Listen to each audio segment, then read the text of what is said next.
এই দেখো রে, সবাই দেখো, গোকুর বোনের কালকে বিয়ে, অথচ আজকে সে মাছ ধরতে এসছে।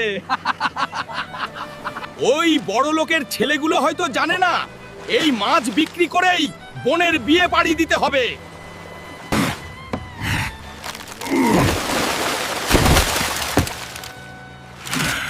কালকে আমার বোনের বিয়ে, আজ যদি একটা হীরার নেকলেস বাকিতে দিতেন তাহলে 2-3 দিন পর টাকাটা পরিশোধ করে দিতাম। আরে গোকু, একটা হীরার নেকলেসের দাম 3 কোটি, 300 টাকা না। তোর মতো ভিখারির সামর্থ্য হবে না। আপনি কোনো গরিবকে অপমান করলেন না, অপমান করেছেন ভাইয়ের ভালোবাসাকে। 3 কোটি দিয়েই এখান থেকে আমার বোনের নেকলেস নিয়ে যাব।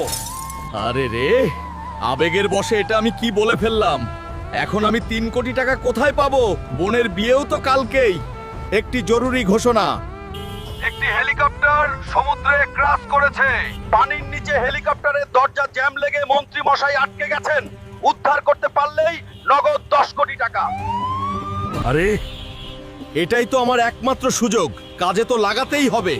যে করেই হোক মন্ত্রী মশাইকে উদ্ধার করতেই হবে। বন্ধুরা, জলদি লাইক কমেন্ট করে আমাকে শক্তি দাও। কাজটা অনেক ঝুঁকিপূর্ণ। গোকুর সাহসিকতার কারণে গোকুকে 10 কোটি টাকা পুরস্কৃত করা হলো। এই নিন, এখানে পুরো 5 কোটি আছে। আপনার দোকানের সবচেয়ে দামি হীরার নেকলেসটি দিন। I am sorry Goku.